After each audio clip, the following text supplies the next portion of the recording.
I always believed marriage was a kind of quiet promise, like the steady hum of rain against a roof. Not dramatic, not thrilling, just safe, predictable. That was before I saw a dead man staring into our bedroom.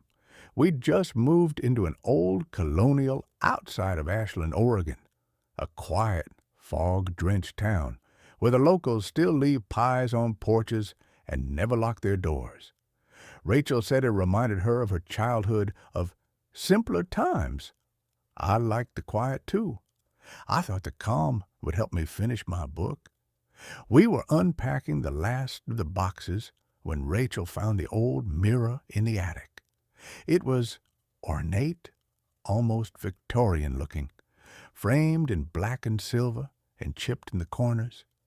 She fell in love with it instantly. "It's beautiful," she said, brushing dust off the glass.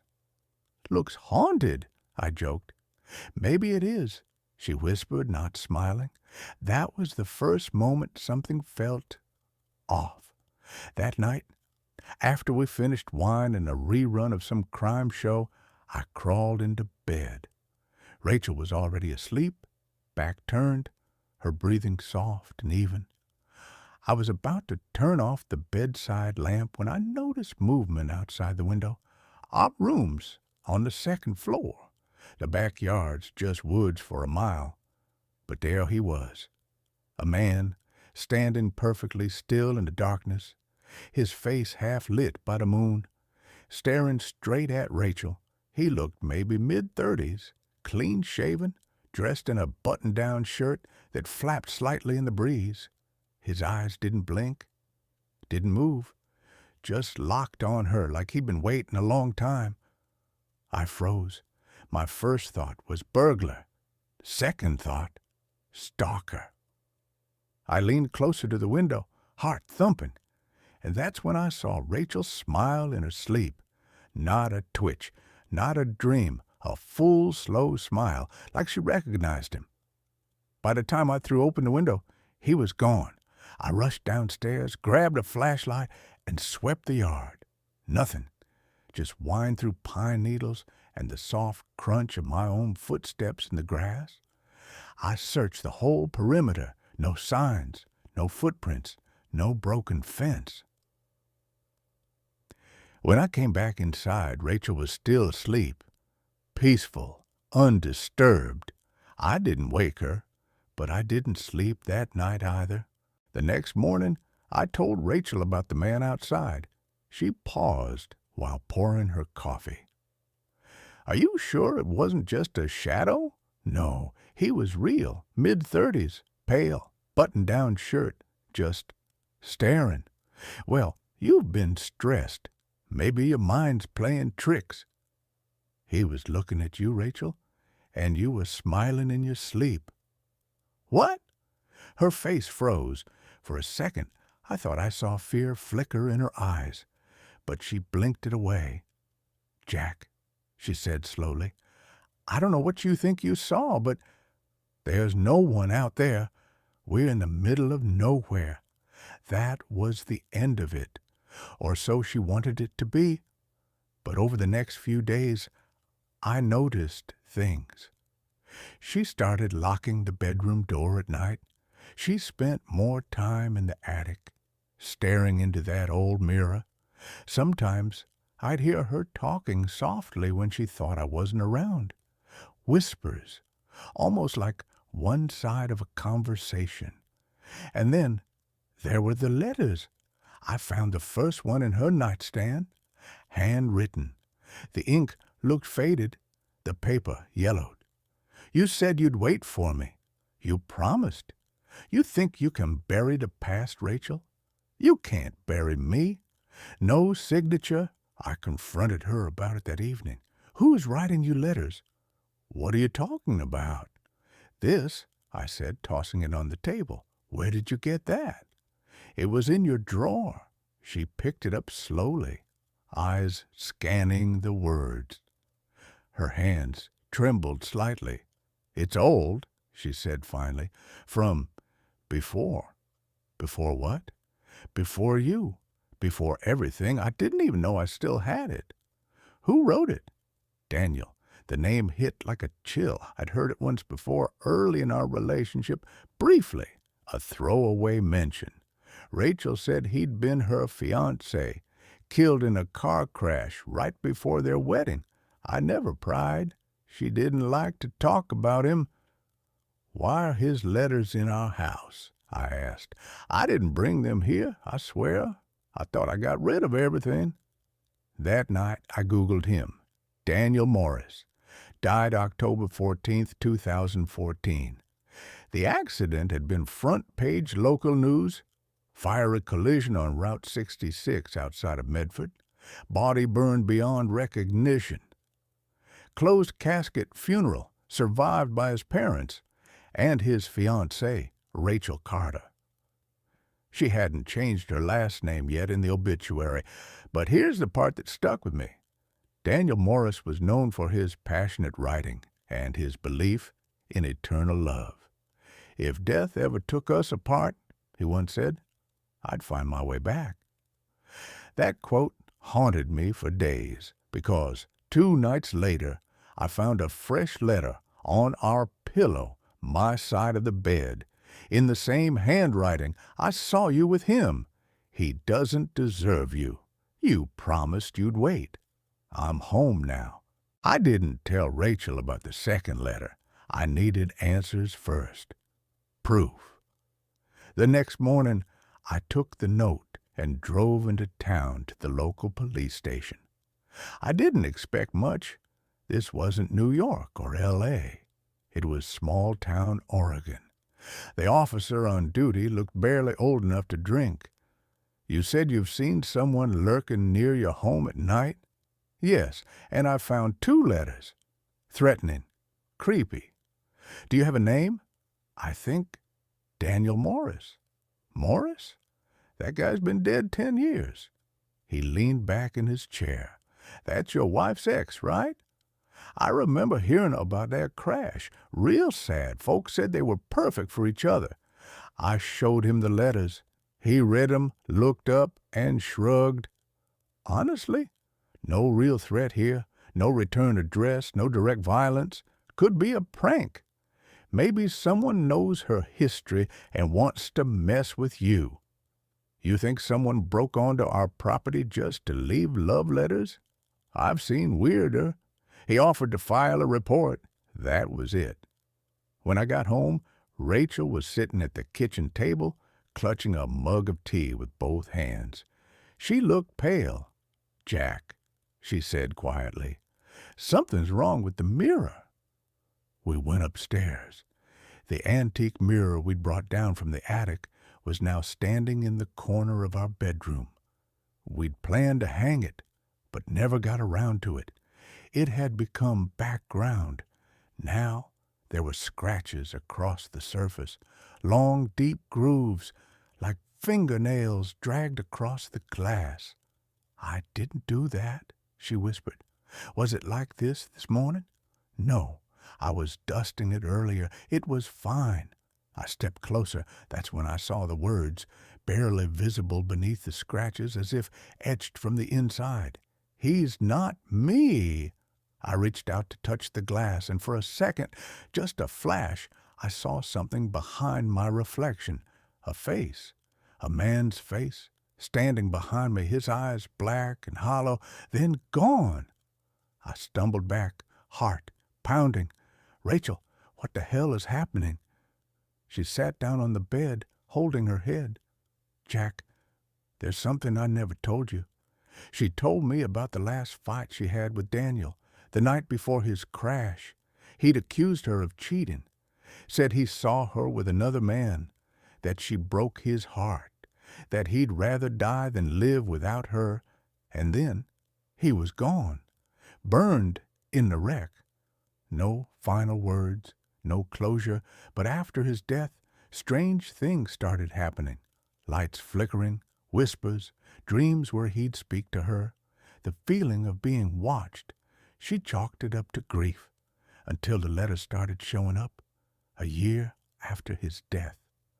I tried to destroy them, she said, trembling, burn them, throw them out, but somehow they'd come back in drawers, under pillows, inside books. I stared at her in disbelief. And you thought bringing that mirror here would be a good idea? I didn't know. It was in the attic when we moved in. I didn't put it there. She was crying now. I held her, but my mind was spinning. What if Daniel never really left? What if he brought us here? I didn't sleep that night. Neither did Rachel. We sat in silence, backs against the headboard, lights on, eyes darting to the mirror every time it creaked or shifted. Just before dawn, I dozed off. That's when I had the dream. Or maybe it wasn't a dream. I was standing in the woods behind the house. The trees were taller than they should have been, gnarled and black, like they'd been burned centuries ago. There was fog, thick and alive, curling around my ankles, and in the middle of the clearing stood Daniel. His face was scorched like melting wax, but his eyes, they weren't human. They were empty and endless. "She was mine," he said. "You're dead," I whispered. "She loved me, and she promised." He took a step closer. I couldn't move, couldn't breathe. "You don't belong here, Jack." Then he opened his mouth, too wide, too deep, and let out a sound that wasn't a scream or a roar. It was fire. I woke up choking, covered in sweat, the sheets damp and cold. And the mirror, it was glowing, not bright, just pulsing, like a heartbeat, a faint red, from deep within the glass. I wanted to leave. I packed a bag that morning, told Rachel we needed a break from the house. She didn't argue, but as soon as we reached the front door, we froze. There were scratches on the inside of the wood, 4 long gouges, dragged downward like fingernails, and written above them, carved deep into the frame, "You leave, she stays." I looked at Rachel. She was trembling again, pale as death. "Jack, he's angry." "Why? Because you moved on?" She didn't answer. I stepped closer. "Rachel, why is he angry?" She turned her eyes to mine. They were full of something I couldn't read. Shame, guilt, sorrow. "Because I lied to him." "About what?" Long pause. "About you." She sat down on the stairs, voice low and shaking. "We were already over when he died. I was going to leave him. He was controlling, jealous. I was scared, and I met you." "Wait, what?" "I didn't cheat, Jack, but I fell for you before he was gone. I just didn't tell him. I was going to break it off that weekend." "The weekend he—" She nodded. Silence. "He called me the night he died," she said, barely audible. "Begged me to tell the truth. I didn't pick up. So he crashed, thinking you were cheating." "Yes." Suddenly it made sense. The letters, the rage, the haunting. He wasn't haunting her because she moved on. He was haunting us because she never told him the truth. That night, Rachel said she wanted to fix it. She pulled out an old shoebox from the attic. Inside, everything she had from Daniel, photos, notes, his ring, and a book, a small black journal, bound in leather, full of messy, erratic handwriting. Most of it was love poems, but near the end, the pages turned dark. Drawings of fire, of a woman in a mirror, of a man with no face. On the last page, Daniel had written, "If death takes me, I will return. I will cross fire and bone to find her. Love never dies, but liars do." Rachel said she read about a way to let him go, to speak the truth aloud in the place he died, and burn the final memory. So we drove to the crash site. October wind whipped through the trees along Route 66. The exact spot where the car had gone off the road was still scorched, a black scar on the earth, untouched by time. Rachel stepped forward and whispered through tears, "Daniel, I loved you, but I was already gone. I'm sorry I lied. I'm sorry I was a coward. I should have told you. You deserve better." She dropped the ring, the letters, the photo, and lit the match. Flames danced, smoke rose, and for a moment I felt the air change. Heavy, pressing, like something was listening. We thought it was over. We were wrong. That night the mirror shattered, not with sound, but like a silent implosion. We walked into the bedroom and found glass everywhere. But the center of the mirror, the part where you'd see your face, was still intact, hanging mid-air. No frame, no wall, just a doorway. Behind it, darkness. And then Daniel stepped through, or what was left of him. His body was ash and flickering flame. His face melted in anger, but his voice, it was calm. "You promised you'd wait, Rachel. You made me believe in forever, and now you burn me?" Rachel clung to me. "Let her go," I said. "Eugene, you're dead. This is over." He turned to me. "You took her. You lied to me, too. I didn't even know you existed." "Exactly." He reached for her. I stepped between them. I don't know why. Instinct, maybe. Love. But when I touched him, I felt everything. The crash, the betrayal, the fear, the desperate, lonely spiral into obsession, and under it all, a single truth. He never wanted to come back. He just couldn't leave. He was stuck. A prisoner of what might have been, of a lie never confessed. So I told him the whole truth. She loved you once, but you scared her. You made her feel small, and now you're doing it again. If you love her, really love her, let her go." He stared at me for a long, burning second. Then he turned to Rachel. "Do you still love me?" Her voice cracked. I loved who you were, but you're not him anymore." That was enough.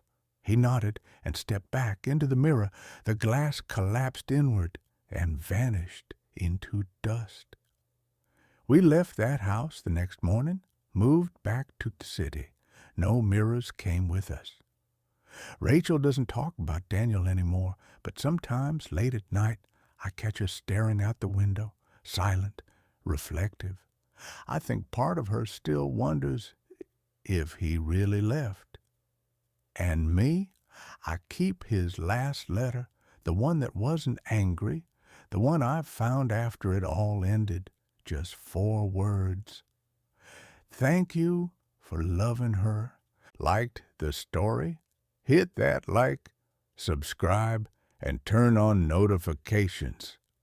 Trust me, it's about to get even creepier.